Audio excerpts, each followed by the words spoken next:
Hello and welcome to the Background Noise Podcast, where if you're listening, we appreciate it, and if you're not, hey, you're not missing all that much.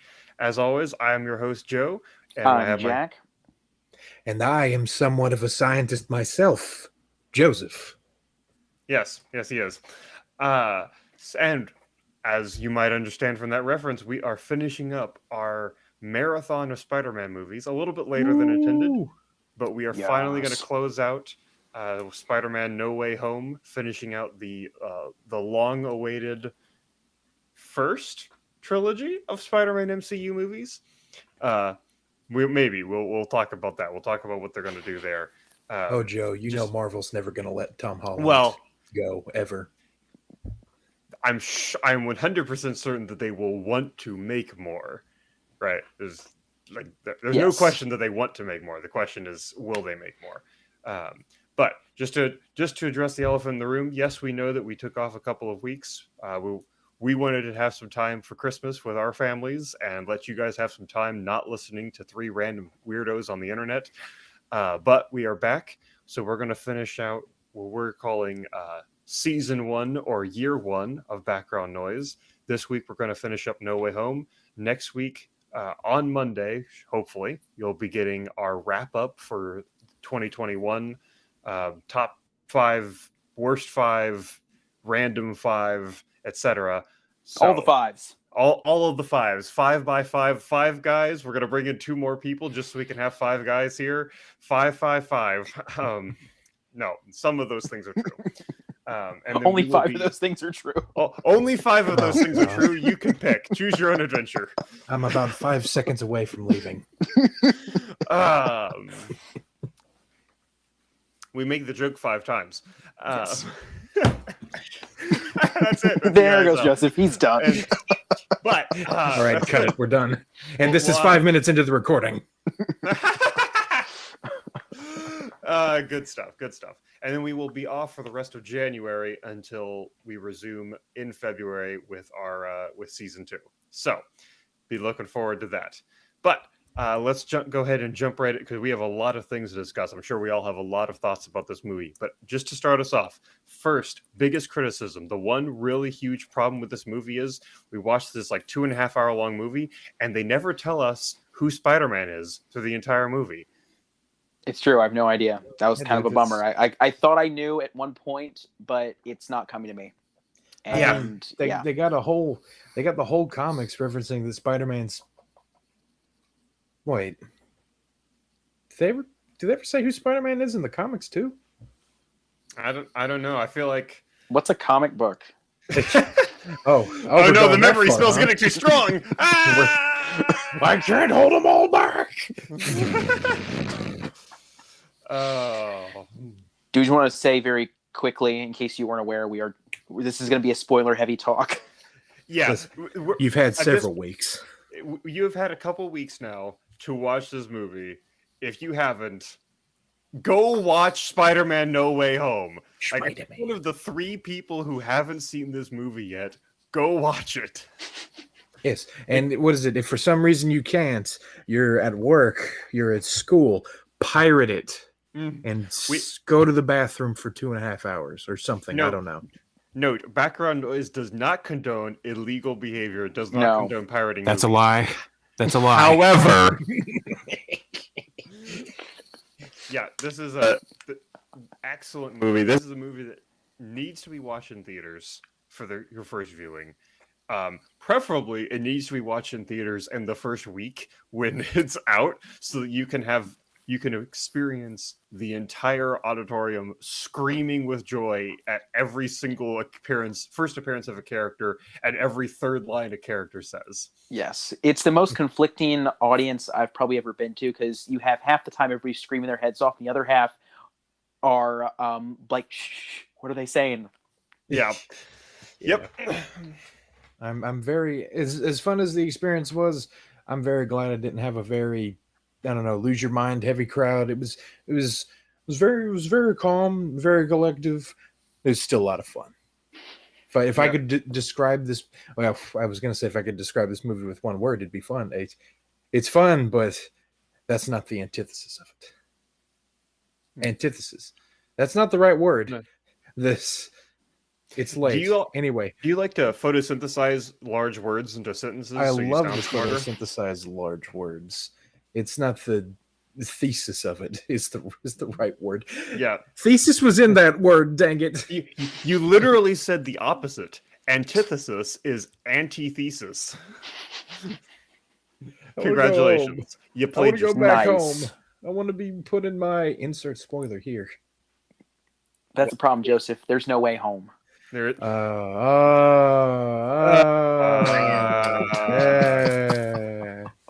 All right, guys, that's all we got.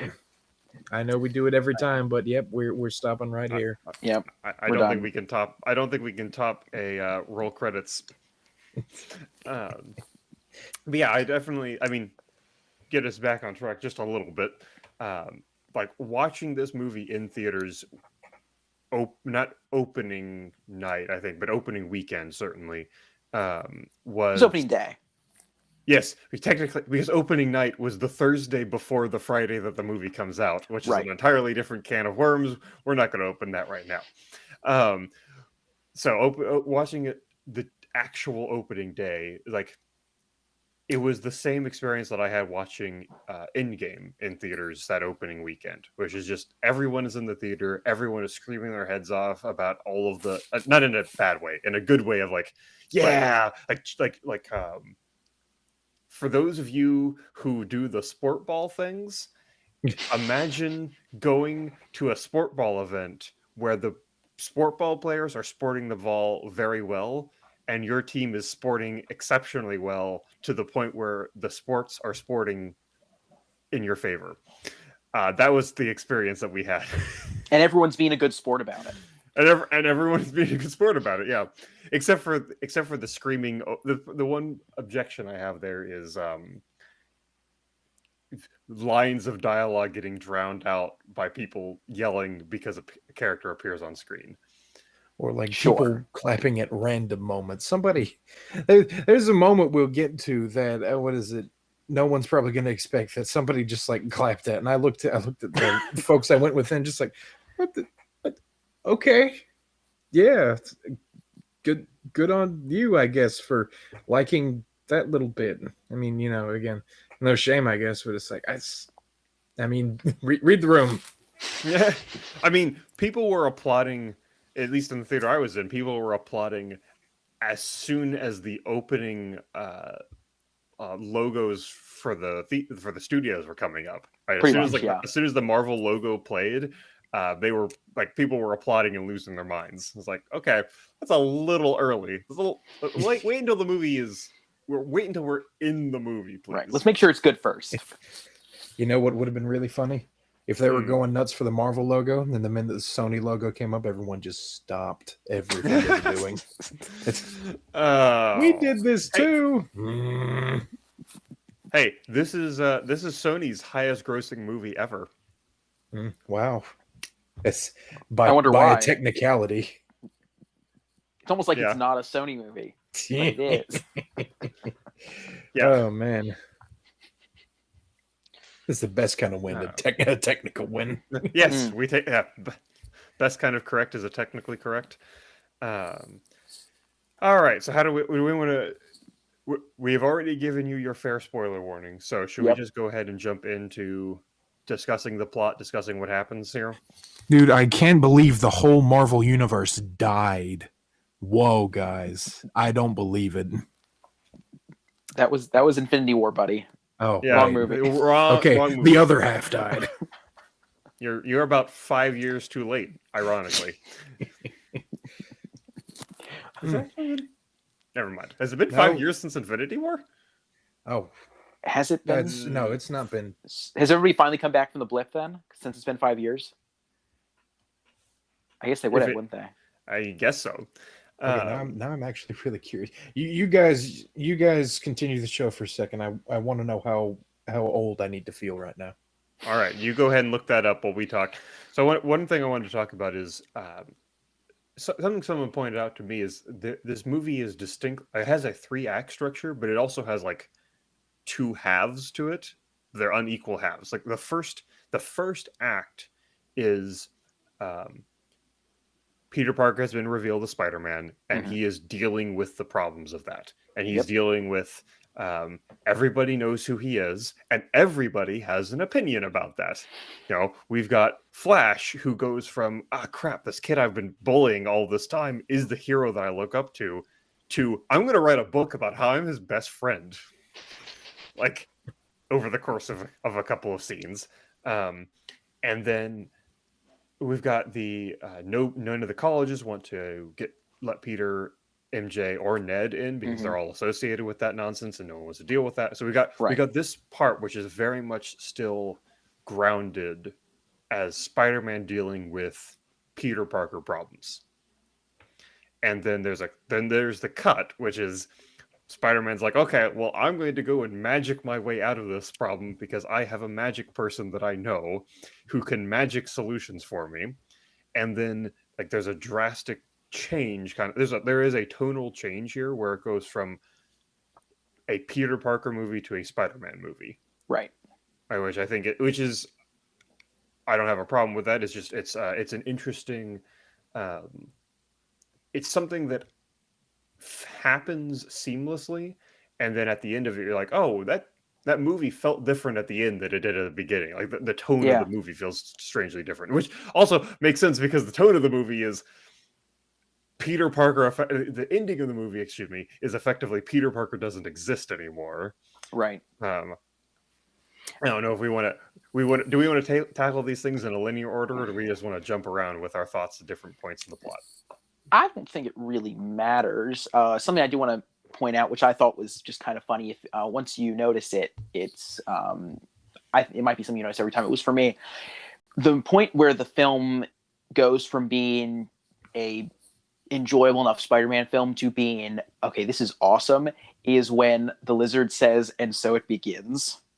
Because that's when you're not wrong. Because that's when we get Peter using his spider sense, and that's when Goblin becomes full Goblin and goes insane, and that's when everything just goes from a solid 6 or a 7 at this point to like a 10 easily.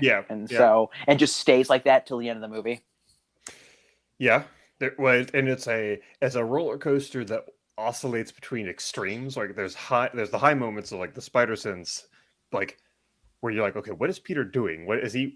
Oh, the spider sense is working. He's going to figure out, and then he realizes that it's Goblin, and then you go from that to, oh crap, Goblin is like destroying everything. To you get to go back to a high point of Aunt May giving the Uncle Ben speech, which, by the way, every version of the Uncle Ben speech I have thought has been good. I do think this is better. This is better because we have 4 movies with Aunt May where we actually understand her as a person, not just as an archetype. Like Uncle Ben here's an archetypal good father figure that is giving the archetypal good father figure speech. In this movie and in the other movies as well, we have seen Aunt May as this is the kind of person that she actually is in her day-to-day life of like working at, I don't know, soup kitchens or rehabilitation shelters. Yeah, I think it's like a soup kitchen or something like that. Yeah. Yeah. Where, yes, she is the kind of person who's going to say, if you have the ability to do something good for people, you have the obligation to do good for those people. Right. Just or in other words. Yeah. In other words. Yeah. The line. So, the line. Classic line. If the actual classic line said in the way from the comics, right? And it's like that brings up like the other thing that this is not only a very, very great kind of just retroactive look at all of the Spider-Man films in terms of like characters and themes and score and all that. It's also kind of a big look at Spider-Man as a whole character. We kind of see him go through all of his phases. It's like, just the regular Peter Parker stuff. Then, the ones where his identity as Spider-Man gets revealed and all the drama and fallout with that. And then him fighting the villains and then him helping rehabilitate the villains and, all the influences in his life kind of coming forward in creating this well, for lack of a better word, the ultimate Spider-Man that we see in the third act and the kind of the very end of the film. Mm-hmm. What I think, well, first going with Aunt May, I would say the speech would have been slightly more powerful if she hadn't been so mean to Happy earlier in the film. Because other than that, I thought she was very fun. But just totally being mean to Happy like that annoyed me. It's like, really? Why'd you have to do that? Come on. Get him out of here. He didn't deserve that. Well. But anyway, something I thought was funny with this film was, and just kind of cool, is on so many different levels, the film is like, let's fix everything. I mean, in so many ways, because you have with the plot, that's what Peter's doing. With the characters that they bring back, with the Spider-Mans that they bring in, they're like, let's give them a bit more finality to their stories. I mean, especially Andrew, who kind of ended on a pretty sour note in Amazing Spider-Man 2. Tobey had a decent ending in Spider-Man 3 that had a fine ending, but we got even more finality knowing that he and MJ worked out and all that, and that he was still doing fine as Spider-Man, trying to do better, to quote him. But it wasn't necessary, but it was a good touch. Yeah. And so they fixed that, and they even fixed the issue with, I don't know if you guys have noticed this, but with Tom Holland Spider-Man, while he's been a very fun Spider-Man, he hasn't really been like a classic Spider-Man. He's been a Spider-Man who's been able to live pretty comfortably. He's gotten a lot of stuff given to him, which is not really classic Spider-Man. And so in a lot of ways, especially with how the film ends, they fixed that and gave us classic Spider-Man, which is why it'd be such a shame for them to end these films now, because what was so funny at the beginning was they were like, yeah, we don't want the classic origin story again. We just want to just see Spider-Man. So that's what they gave us in Civil War. We're like, great, so we're just going to see Spider-Man. And they pulled a real twist by being like, so we're not going to show you the origin story. Actually, we lied. This entire series of films has been his origin story. Yeah, but it's you fools. We've tricked you all. Thank you so much. It's actually an interesting point, because like one of the problems I've had with the Homecoming and Far From Home is that they were like candy, right? It's like it's fun, it's nice flashy action, but there aren't like the stakes aren't really things that make any like really seem to matter, partially because Peter is given everything. And the only time you feel like there are any stakes is when the movie has a baseline and then it drops you down from that baseline. It's like, okay, Peter starts off with the Stark suit in Homecoming, and then he loses that. And he has to prove himself back to Tony to get back to the baseline. And No Way Home is he gets the Edith glasses, and he has to, and he gives them to Mysterio, and he has to prove himself by getting them back from Mysterio. Right. So this movie does start the same way, but it has real stakes because Peter doesn't get set back to the baseline. He loses more in this movie than any other Spider-Man than any other character in the MCU and any other Spider-Man has lost. He's lost his existence as a person in people's minds, right? Like Peter Parker doesn't, like the reason we made the joke, Peter Parker doesn't exist anymore, effectively. Right. One of the most terrifying things I can think of, just being candid. It's horrible. Yeah. Now I think that's one of the reasons why I think that there's like things interlaced. Like Aunt May has to die because Aunt May forgetting who Peter was is that wouldn't make any much. sense. Right. Yeah, it doesn't. It like completely destroy. Like, who is she even as a person then? Right. If the person that she's probably been caring for him since if he's a baby, like depending on how young he was when she adopted him, like her whole life takes a different trajectory. But like without MJ, Peter, she's just May. That's right. She's not even an aunt. Yeah, she's not even an aunt then. It's like, MJ and Ned and Happy forgetting who he is. The three people that he still kind of cares about. The three people that are left that he would care about. Like that's a much bigger loss than you don't have your suit anymore. You don't have the magic science glasses. And And then, like you said, we have an origin story, which is how do we take a kid and turn him into a Spider-Man? Yep. Right. How do we take Iron Boy Jr. and turn him into Spider-Man? Yeah. Yep. It's not the origin of how did some random punk get spider powers. It's how did this random punk with spider powers become Spider-Man? Yep. Exactly. An interesting understanding of origin stories, which I liked. Mm-hmm. Yeah, because I didn't see that coming, that's what they were going to do. Mm-hmm. But overall, when you think of the story as a whole, it's very cool. And I mean, especially the ending, which you already mentioned, that's where he pretty much accepts that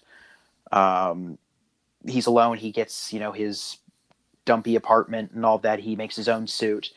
And it's just, he is a much more mature Spider-Man than he was at the start of the movie. Mm-hmm. Because the more I think about that scene where he goes in to see Michelle and Ned, and he doesn't tell them his secret, the more, I just think, just how mature he's become as a character, because obviously he wants to tell them. But the reason he's not is because he realizes just how much he hurt them emotionally and even physically. Some of them have gotten hurt through different battles and all that. He's like, yeah, I'm not going to put you through that again willingly. Mm-hmm. Like, if I can help it. And they got into MIT. So he's like, your lives are going fine without me. I'm not going to ruin that for you guys. I understand that being Spider-Man, that has consequences, which is something they bring up. That's really a main theme of No Way Home, is that things have consequences. And so he finally accepts that at the end of No Way Home, and we get a fantastic ending of him swinging in the snow. It's great. Mm-hmm. Ooh, speaking of kind of just going back to that ending, that's kind of the biggest, I'd say the biggest thing that was pulled from a very popular, Spider-Man comic, I was going to say series, but a comic line. And darn it, Jack, one more time. What's it called?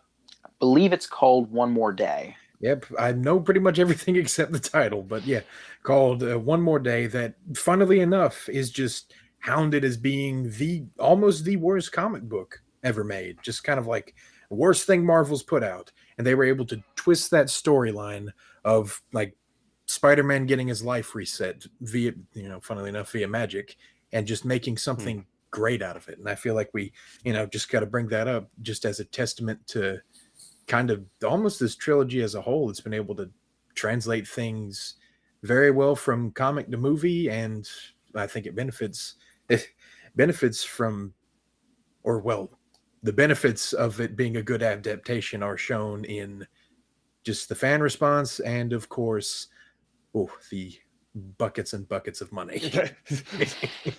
They just dump trucks full of cash that have been poured out on this movie. Yep, the Department of Damage Control vans worth, if you will. That's right. Yeah. Yep. Yes. So they're so comically big. It's like, we get it. SWAT vans are big, but come on. Yep. I do want to talk about. I had a thought while you were talking, and I'm going to talk and see if I can get it back. It's talking about how this movie is about Spider-Man movies. This movie fixes the fan service problem. You're talking about adaptations of things. It's like there is this year, and the last movie that came out this year was a movie that was also about fan service in a different way, which we might or might not talk about eventually, foreshadowing. But like we talked about in Ghostbusters Afterlife, that was a movie that was made by the offspring of the original creator, who is giving reverence to his father's work, right? This movie is a movie where instead of saying we're going to put some fan service into the movie and hope that you're okay with that, they said we're just going to make this movie about Spider-Man at every level of meta possible. so instead of like having some meta references to Spider-Man in it, it's just the whole movie is Spider-Man meta across every level that you can think about. Like, because the fact that he's not fighting people who have become Spider-Man villains, and he's not even fighting Spider-Man villains from other dimensions. He's fighting the Spider-Man villains from other versions of Spider-Man that are movie versions of Spider-Man. And he's interacting with the other movie versions of Spider-Man, not like interacting with other versions of Spider-Man. Ha ha ha! It's so cool how there's different versions of Spider-Man.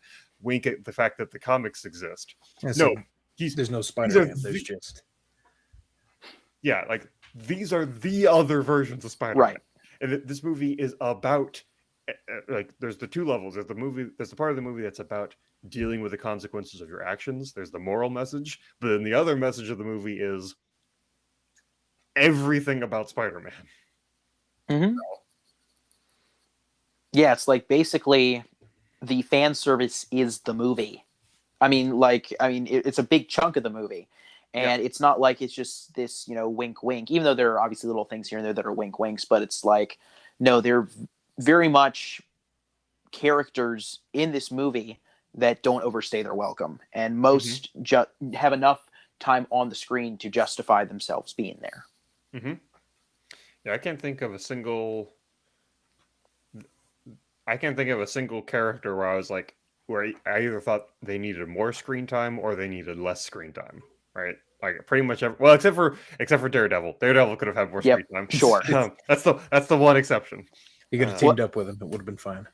If we can get him in Spider-Man 4, that would be so cool. Because again, nobody knows who he is. So if we can get like a more, like a street smart Daredevil helping out Spider-Man, it'd be awesome. Just give us Daredevil season 4, Disney, please. A good one. Again, be careful what I wish for, right? I want Daredevil Spider-Man buddy cop movie. Yes. Yes. Awesome. They both take on Kingpin. I'd be down because he's been a Spider-Man villain too. So. Oh yeah. Yeah. He is a New York City villain. I think, right? He fights the heroes. Only if they make him into a giant brick wall like the Spider-Verse. Just. Mr. D'Onofrio, we need you to gain 300 more pounds. I don't think I'm comfortable with that. It's for the fans. Okay. Well, what is it? Speaking of what? Not to counter your argument, Joe, but was it? I'm afraid. Was it? I'd say 007 kind of didn't really have too much plot relevance. Who's 007? Well. He's got zero plot relevance, zero stakes other than getting home, and 7 total minutes of screen time. The Lizard. Okay, that's fair. Yeah. That is the one. That's the one character that I wish had more screen time. That's true. Right. Because that is from one of my favorite Spider-Man movies, which I understand no one else likes him, but yeah, I will say he does serve a little bit of a purpose. Ironically enough, in addition to what is it? 2 of these characters, in terms of their arcs and their characters from their own films, they didn't need redeeming. You know who those 2 are. But in terms of like also redeeming the villains by curing them, kind of redeeming their characters as well. Like what is it? Jamie Foxx's Electro looks better. We talked about this when we talked about like the trailer, but I guess the little, I don't want to say plot hole, but kind of funny. The Lizard's plan, which I kind of tore into, which was, and a lot of people tore into as being like, oh, he's just going to turn people into lizards. It's like they kind of poke fun at that. And then, they sort of move on. And I think it's funny that they do that. And then they give him kind of like they have him cap off one of the really good scenes where they all realize that if they go back, if the villains are sent back home, they realize that they're gonna like die fighting Spider-Man. Like Spider-Man's not gonna kill him; they're gonna die fighting Spider-Man. And he's just like, "Do I die too?" And it's like, "Oh man, that's it. Dang, this is." I thought we were gonna leave the drama in the first act, but we're bringing it on through the whole thing. Okay. Mm-hmm. That's the part, and of course, again the the scene in the apartment brought it up to the 10, but that's the part where it started ticking up. It's like, okay, this isn't just fan service. This is stuff that serves a purpose for the film itself, and it's good. It's good. Yep. Yeah. Like I said, the movies are addressing the problem. Like in that aspect, they're saying, like, part of the cost of being Spider-Man, part of the cost of being this hero is you can't save everyone, and that doesn't just mean the people you care about. That means that the people you're fighting sometimes are people who could have been worth saving if they had been in different circumstances. Which is Aunt May's whole point, right? It's like none of these people are more evil than anyone else. They're just normally flawed people who are put in situations where their flaws transform them into supervillains. You know, like Doc Ock created the tentacle arms in order to help people with his inventions. It's not his fault that they went crazy and took him over. And, and that's the same. That's true for all of them. We can go through. Electro is just a victim of falling into a pit of electric eels, right? You got to watch out where you fall. Yeah, you know, sometimes you fall and you break your neck. Sometimes you fall and you get electrocuted until you get electricity powers. And they fix your teeth. Don't forget that part. And they fix your teeth. Yep. It's a 50-50 coin flip on that one, actually. If only. I tried it once. Didn't work. That's a story for another episode. That's a story. Anyway. Moving right along. So I do want to address, I guess there are a couple of criticisms. You know, we have been. This is a very good movie. It is not without flaws. There are a couple little nitpicky things. One of which is we were talking about curing the villains both on a psychology level and on the actual practical level. But on that practical level, I'm a little bit annoyed that they were able to find cures for all of these villains with complex problems in a high school science lab that 3 guys were able to whip up in an hour, maybe. Now, Joe, they're just not just 3 guys, 3 Spider-Men. All right, I understand. 3 Peter Parkers in the lab would eventually be able to come up with all of the solutions to all the problems in the universe. I don't think they could do it in an hour in a high school science lab. Well, not with that attitude, they couldn't. Mr. Downer over here. All right. So that's one of the things where you kind of have to you have to accept that as just part of the movie. Unless you're really kind of. Thankfully, this is one of the movies where if you think about it more, it just is there's more good things instead of bad things. But I will say this is a little funky. But then there's actually, they're in the Midtown. What is it? They're in the science. It's a STEM school. I don't know. There's if you stretch far enough, there's something there. I do like the fact that in the end, that scene was the vessel to remind everyone that Peter Parker's super smart too. Mm-hmm. Yeah. If it was a little contrived there that they came up with a cure for super dementia and split personality disorder. Yeah, right. Yep. Now, if they said it where he has access to an old Stark lab or something like that, then I would have no problem with that. That makes perfect sense. Tony probably has the cure to cancer stuck away somewhere, and he's like, this isn't that exciting, and he just forgot about it or something. Yeah. Well, that brings up a good point, actually.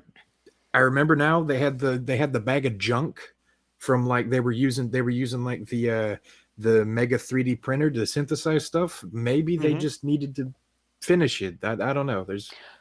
I guess there's that. I think that's, going off what you're saying, Joseph, because that's the thing. I don't think for any of them they really had to start from scratch except for the Goblin formula. And at that point, Toby's Peter already knew how to make it anyway. So the only thing, maybe it'd be a little random for all the materials to be there, but it's not like they had to start from scratch and make these things that Iron Man's 3D printer already made. So You're like the core of it was there. Most of it was there, just like basically resolder this, put this resistor back there, and it was pretty much good as new. Aerosolize that and all that. Right, and then, little WD-40. And of course, traumatize your multi-dimensional counterpart's best friend. That's essential too. Yep. Another little reference. Thinking back, all the kind of little things you find. What is it? The shot where Ned comes up to Toby. What is it? Toby Spider-Man is shot and is kind of the same way that he does when he's first introduced in like the science lab, the montage from the first Homecoming where he like slides up in his lab chair next to him in their science class. It was a recreation of that. I like that. It was. I didn't catch that. Okay. Oh yeah, there's so many little cinematography things that are really really fun to. I almost in a non-advocacy of piracy way, it makes me want to just like go frame by frame for a couple of those things. Just like just to, looking it over. There's just so many. I mean, I guess you could call them references. References kind of almost trivializes it. It's just callbacks are a better word. Callbacks are a better word. Things that are looking backwards within this franchise, within this trilogy, as well as within the franchise as a whole. Mm-hmm. Right. Yeah. Yep. Now the other nitpicky thing that I have, which is not so much of a nitpick, there's a bigger problem. The Doctor Strange magic is loosely explained, which isn't. It doesn't mean that it can't do all of the. It doesn't mean that it doesn't necessarily work exactly the way we see it work in the movie. It's just that I didn't get a sufficient explanation that it had to work the way it worked in the movie. Where like, what, because the cause of the problem is that Peter is going to be forgotten, and then he's like, well, hold on, I need to tell these people. Okay, why don't we stop the spell, figure out all the people that we need to exclude, and then exclude them and cast the spell. Right. I agree. That was definitely the easiest things to nitpick and complain about. I think can be found pretty much with everything Doctor Strange does. Yes. Yeah. That's not a problem with that. That's a problem with the conceit of the. There's not even There's a problem with like, we don't know how to connect these two dots, and we know we have Doctor Strange. And so we're going to just like we have this brick wall and we've got some gaps. All right, so we're going to just fill Doctor Strange in the gaps in order to fix everything. I would say that's the one blatant part of the movie where two characters just completely break character. It's like Doctor Strange doesn't think that, like, the first thing he does is like, all right, I'll cast the spell. Was it nice knowing you? Wait, what do you mean you didn't need to know this information before I cast it? And then what is it? I get the whole point. It's like, oh yeah, and Strange says as much, kind of on the nose. It's like, I forget you're still just some dumb kid. Well, he doesn't say that, but he kind of means it. And it's like, there's better ways to do that than having him forget that he can talk to his college, and instead goes to, again, in the words of the movie, brainwash the entire planet. Yeah, it's like that's kind of a colossal. That sounds like something that would be in the comic version of this. What is it? one more yesterday or whatever. Yeah, that sounds like some just harebrained. Listen, we hit a wall. All right, let's smash through it with no disregard, and then plug it up with Doctor Strange glue. Mm-hmm. Yeah. Yeah. So what were you gonna say, Joe? It doesn't diminish my enjoyment of the movie. It's just one of those things where it's like, yeah, but would that work? Or not even, but would that work? It's like, but could you have done it better? Yeah. Yeah. No, I would agree. It's like that's the more I think about it, the more it falls apart. But the thing is, the things that they did well with this film are like easily like cancel out that kind of stuff. In my opinion, it was they did it that the good things in this film are insane, whereas that's it's a little kind of disappointing, but comparatively it cancels out very easily. Yeah, no, Yeah, that's the one very sloppy element, and that's fine. Yeah, that's fine. One out of 100. Right. These are bits of gristle and an excellent steak. Yeah. Right. Like you only notice it because nice. You only notice it because the steak is so good. Right. If you're eating a mediocre steak, you're like, oh, okay. There's other bad parts of the steak. Whatever. Man, I got to cut around to find something good here. Yeah. That's me with the Amazing Spider-Man duology. Well, we're just going to gloss over that little. You can't escape from me, Joe. Actually, that does remind me of one other thing I wanted to talk about, which we've talked about, like stakes of this movie before, and actual stakes, and actual stakes now. This is a very word referential podcast. Huh. Hey, puns are the best. Puns are the best kind of jokes. But you doing the goblin voice reminded me. I wanted to talk about that last fight, because there's the final battle where they're curing all of the villains in a semi-sequential manner, and it takes the Spider-Man a little bit of time in order to get their game together, get their act together, so they can fight them. But then it comes down to just Tom Holland Spider-Man versus Green Goblin, because the others are like kind of semi-incapacitated, or I know they, for whatever reason, they're not able to get there to fight him immediately. And obviously Green Goblin is the one who killed Aunt May. And so like that fight, there's a line that Andrew Garfield Spider-Man said, at some point I stopped pulling my punches. Mm-hmm. And which, first of all, is just an excellent, like an amazing reveal into Spider-Man. It's like, okay, the reason why he doesn't immediately beat everyone that he fights is because he's pulling his punches so he doesn't hurt them, right? He doesn't kill them. And you see the truth of that when he's fighting Goblin, and like he misses a punch and he hits the metal shield, and it rings out, and there's a dent in the shield, like an inch thick dent in the shield from his fist. And you're like, oh, straight up tears it open. Yeah, it's crazy. Yep. This is Spider-Man not pulling his punches, and it's terrifying and awesome. Right. Yeah, it's funny. What were you gonna say? I was gonna say, I think the most brutal move there was when he like webbed his head and kneed him. It was like, oh yeah, yeah, man's already got a damaged brain. Stop it. It's kind of funny how they reveal he's pulling his punches in the comics. It's interesting how they do. It's not funny. It's kind of scary, because there was a run called the Superior Spider-Man where, to go very briefly, it's where Doc Ock basically takes over Peter Parker's brain and becomes Spider-Man. So he's out of Spider-Man, and he's, I think, fighting the Scorpion. And he gives him one punch and breaks his jaw, and he's like, I had no idea. Spider-Man's been pulling these punches all these years. Yeah. So it's kind of, it's kind of cool that he shows that restraint. But, that was very briefly, it's kind of sad that Andrew Garfield went that way, that his Spider-Man went that way. But again, I feel like this film redeems him and gives him closure.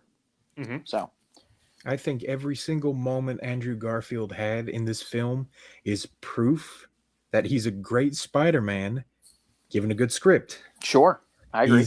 He's amazing. And I feel like just the little bit of him talking about what he did after he lost Gwen was more engaging than the second Amazing Spider. I'm sorry, Joe. I'm sorry. It was. But again, don't you agree that it gave you much more to think about, like that Spider-Man? It made me want to see, like, hey, give us a movie of that. Yeah. With the creative team of Marvel. That, you know. Oh, absolutely. 100%. These Andrew Garfield moments, good grief. These lasagna moments, if you will. Yeah. Good grief. Oh, wow. Oh, yeah. There it is. Oh, no. Stop it. was just bad. Poor Thanks, I hate Jack it. and Joe. Funny enough to have it all, but too punny to. I don't know. Forget it. That your reference landed cold, sir. That was bad. Maybe just like you Gwen didn't Stacy. fall- Hey, Ooh. Too soon, man. Too soon. Yeah, why don't you go say that to Spider-Man's face? That's right. oh yeah, See, I like my jaw though. speaking of that, that was a very nice scene. Because I feel like they were pretty much hitting at it that was going to happen anyway. But Andrew Garfield Spider-Man saving Michelle from falling, that was pretty sweet. He needed that. Very. Are you okay? Yeah. Are you okay? No. And that's such a bittersweet moment because he does it and then he realizes, man, again, such a great actor. You can tell like almost the subtext in there. It's like, I did it and I could have done it before. And that's what makes him sad. Mm-hmm. Yeah, it's just so good. Such good performances. These Good performances show. stand so much on their own. Yep. Mm-hmm. Yeah, it's like there are so much, like you said, there's so much for example, Andrew Garfield, we can just talk about him for a little bit, is like there's so much understood. There's things that he doesn't have to say. Like he doesn't have to say, "Oh, I am so sad because I lost my girlfriend, but now I saved my girlfriend. I've saved this universe's version of me's girlfriend, and that kind of redeems it." Like you can just see it in his face. All of that feeling, and there's every scene that he's in, I feel like that carries, and that's the same with a lot of the characters. Those are just the ones that I can think of off the top of my head. Yeah, good stuff. Absolutely.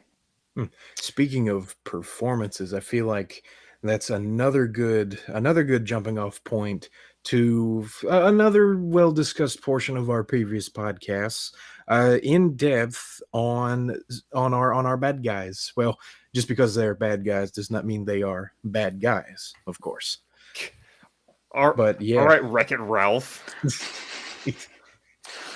Well, somehow Willem Dafoe is scarier as the Green Goblin without the mask than with the mask. You wouldn't have thought, but his face is that expressive. It's always the eyes. Those horrible eyes. That's right.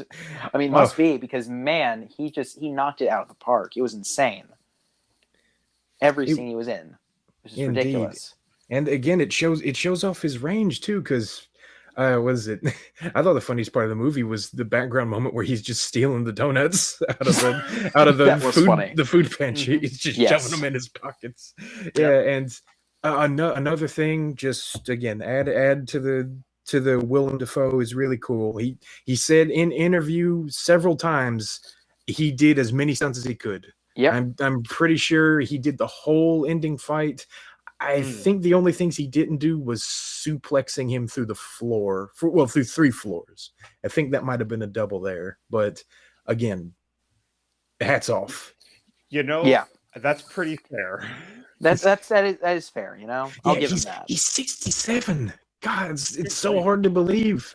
He was able to do so much. But anyway, yeah, and everyone else was pretty cool too. But yeah, Yeah, I do want to give a brief shout out to Alfred Molina as Doc Ock. I mean, he's always great. We knew that, and I knew he was going to be good in this. But just seeing his transition from being Dr. Octopus to when the chip is put in, it's like just how his face changes. He looks it's like, oh my goodness, that's Otto Octavius.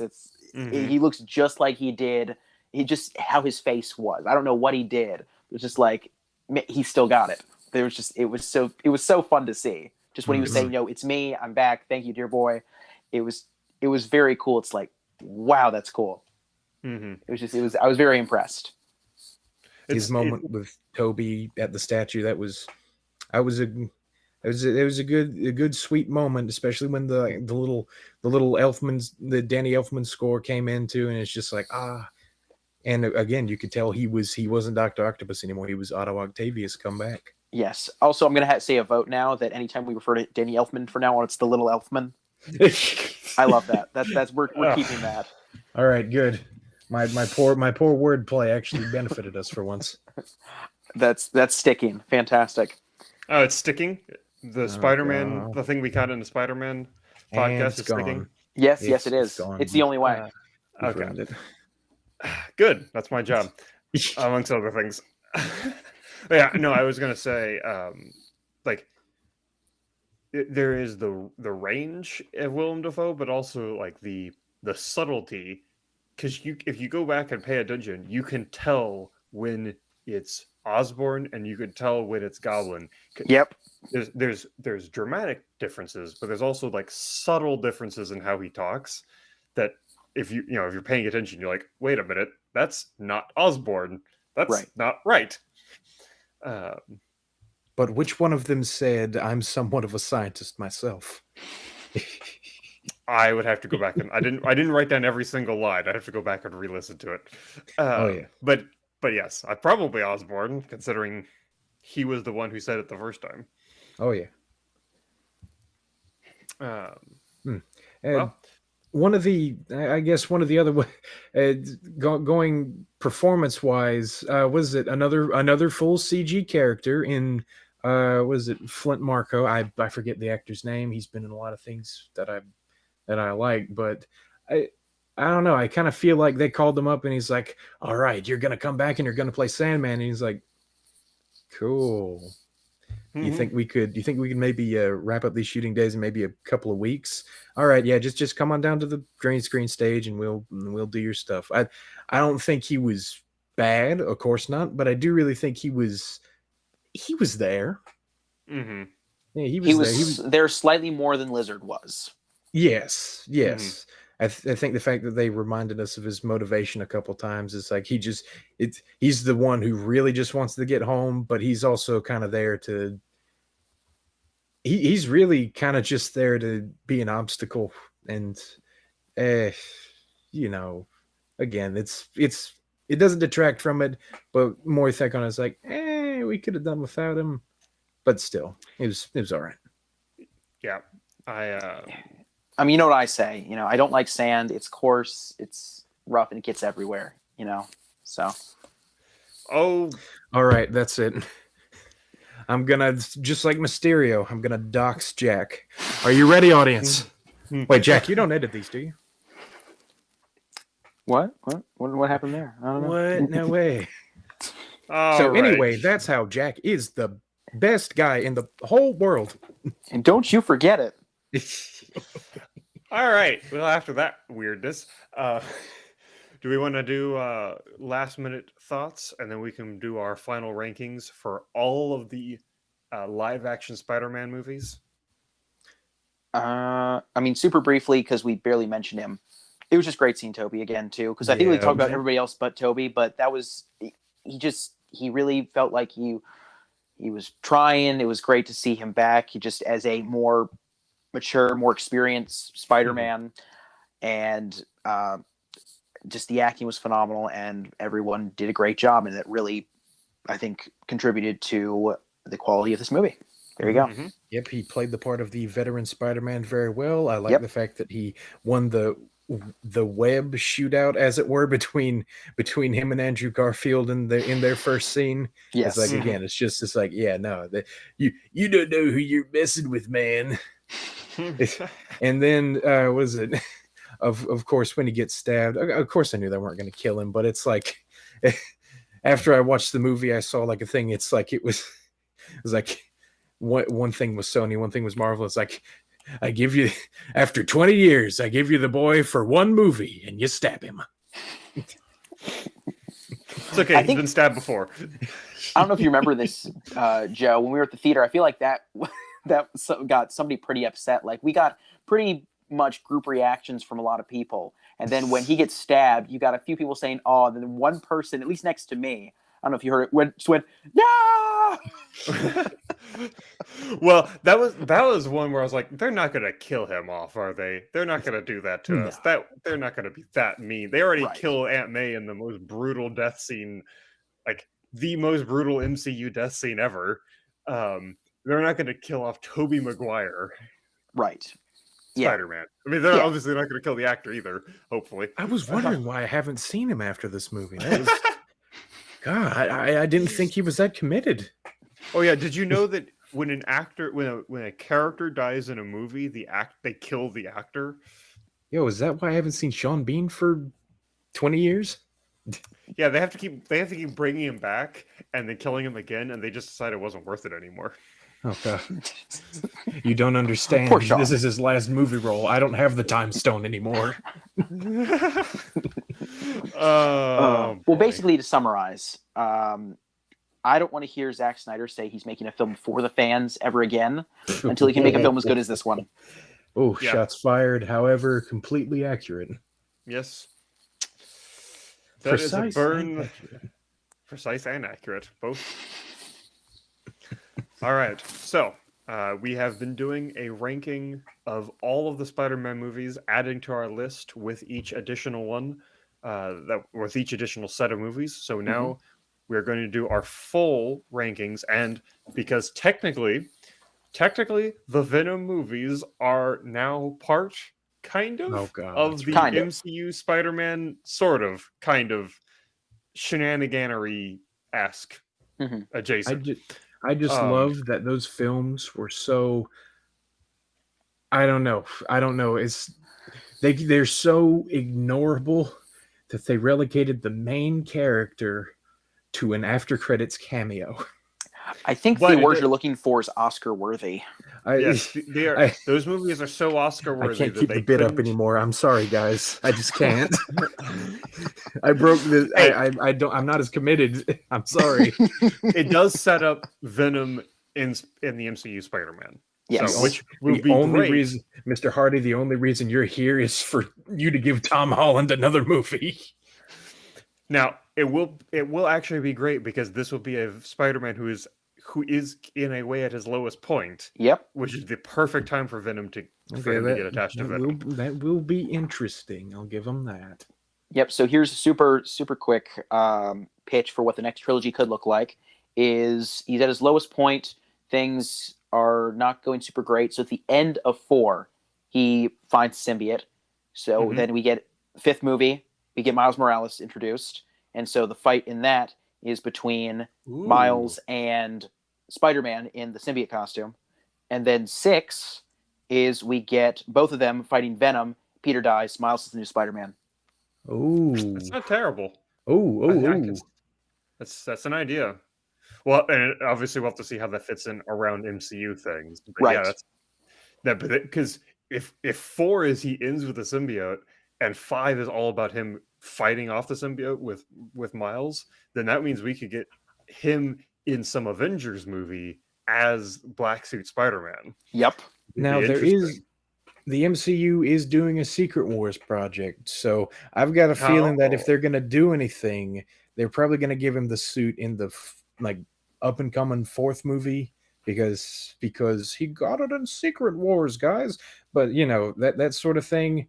And then he maybe loses it in the second one halfway. Maybe they also introduce Miles Morales, but that's also when he gets Michelle and Ned to remember him. It's maybe in that second movie, and then I don't know. Maybe one of them does die, and they one of the trio, Ned, Michelle, or Spider-Man.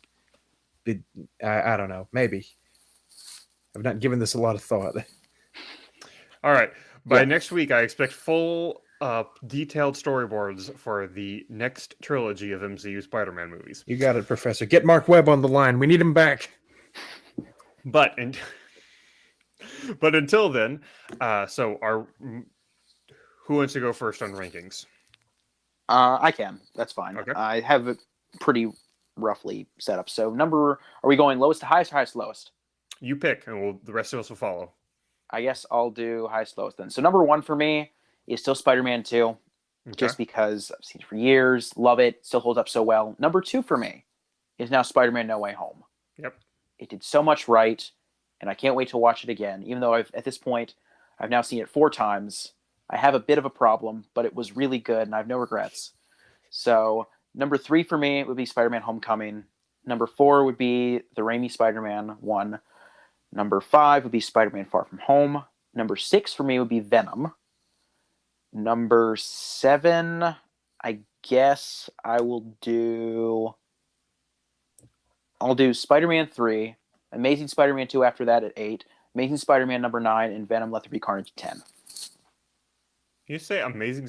Oh, okay. Number 9, the ranking. Okay, I was like confused. You threw me for a second. All right. Have they made more? Yeah, the 9th Amazing Spider-Man movie. Don't tease me, Jack. You just read some of Joe's fan fiction. That's right. All right. Joseph, what's your scores? What's your rankings? All right. Well, I didn't expect it to, but No Way Home's dethroned Spider-Man 2 as number 1 in my little, I was gonna say book, in my little note-taking program. Yeah, I love No Way Home, but I love the second Spider-Man just as much. But the thing is, No Way Home included those little beats too. Again, it stands as good because it had Spider-Man 2, but I don't know, it just kind of elevated everything to something a little. Well, I'm not going to say a little more than a movie. This is a cultural icon. No, it's in addition to being a good movie, kind of a retrospective on Spider-Man's cinematic history, kind of a lighter retrospective on the whole history. It's also kind of this really fun event that was really cool. So yeah, that's number 1. Spider-Man 2, the Raimi Spider-Man 2 is number 2. Spider-Man Homecoming's number 3. The first Raimi Spider-Man's number 1. The first Amazing Spider-Man is, sorry, I've lost my place already, is number 5. So there you go, Joe. It was okay. It's Far From Home's actually below that at number 6.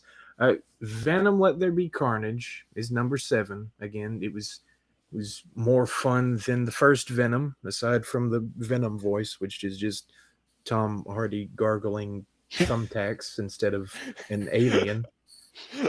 And then we've got Spider-Man 3, the Raimi Spider-Man 3, and then Amazing Spider-Man 2. Where do you put the first Venom? First Venom's below Carnage at number 8. Okay. Venom Let There Be Carnage. Okay. All right. Cool. I will say, I agree. No Way Home does beat out Spider-Man 2. Both of them are 10 out of 10 movies. No Way Home has everything I wanted from Spider-Man 2, plus so much more, plus the event of it, plus everything else that we've already talked about in this entire past hour. So No Way Home number 1. Spider-Man 2 obviously is still a close second right behind it. My controversial pick of placing Amazing Spider-Man 3 as my number 3 pick, I understand. I'm the odd one here. Whatever. Then this next block for me are all pretty close together, but if I have to put them in an order, it's going to be Spider-Man. The very first Spider-Man is number 4, and then Homecoming is 5. Far From Home is 6. Venom is 7. Venom 2 is 8. But those are like really close together. And then Amazing Spider-Man 2, and finally the bottom of the pile is Spider-Man 3. So those are our definitive Spider-Man rankings until we get the Spider-Verse movies added into our listings. Oh, that's right. But that will wait until the new Spider-Verse movie comes out. That's right. That'll wait until you, the fans at home, vote into. No, sorry. We have control over that one. Sorry, guys. Don't stop that. None of that. Don't get them excited. Come on. Don't tease them with the assumption that they might have power. Oh God. All right. Well, any more last thoughts we have before we go? That's a really good movie to end 2021 on. Yeah, great movie. And I agree. That's a wrap. Thwip. All right. Well, this has been the Background Noise Podcast. And if you've been listening this entire time, we appreciate it. If you haven't, hey, it's time to get something else to listen to in the background. And until next time, bye. See ya. Out, am I?